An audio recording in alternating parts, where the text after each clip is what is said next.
Ésaïe, chapitre 16. Envoyez les agneaux aux souverains du pays. Envoyez-les de Séla par le désert à la montagne de la fille de Sion. Tel un oiseau fugitif, tel une nichée effarouchée, telles seront les filles de Moab au passage de l'Arnon. Donne conseil, fais justice, couvre-nous en plein midi de ton ombre comme de la nuit.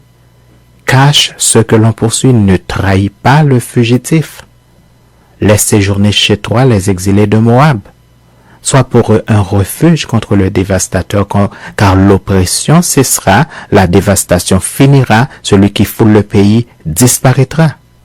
Et le trône s'affermira par la clémence. Et l'on y verra siéger fidèlement de la maison de David un juge ami du droit et zélé pour la justice. Nous entendrons l'orgueil du superbe Moab, sa fierté et sa hauteur, son arrogance et ses vains discours. C'est pourquoi Moab gémit sur Moab. Tout gémit.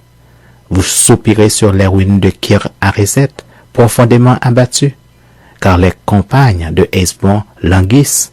Les maîtres des nations ont brisé les sceptres de la vigne de Sibma, qui s'étendait jusqu'à Jaézer, qui errait dans le désert, les rameaux se prolongeaient et allaient au-delà de la mer.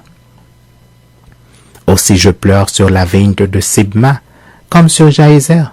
Je vous arrose de mes larmes, Hesbon et Léalé, car sur votre récolte et sur votre moisson est venu fondre un cri de guerre.